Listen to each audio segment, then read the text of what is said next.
اللہ کے نبی کو راضی کرنا، ان کے خوشی کو حاصل کرنا۔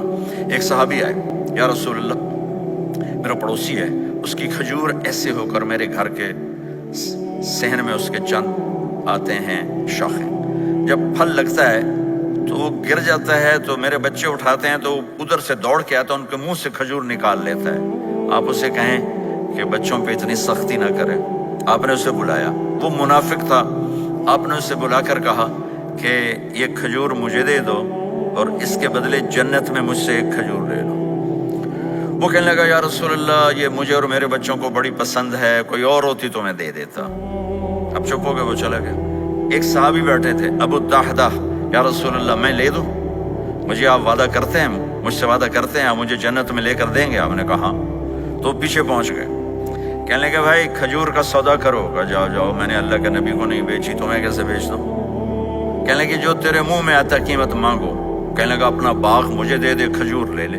باغ میں 600 کھجوریں تھیں۔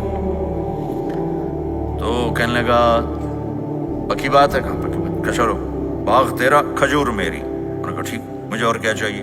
600 کھجوروں کا باغ۔ دوڑے دوڑے آئے، یا رسول اللہ میں نے کھجور خرید لی، آپ اب اس کو دے دیں۔ آپ نے کہا انہیں مجھے تو دینی، تمہیں کیسے دے دی؟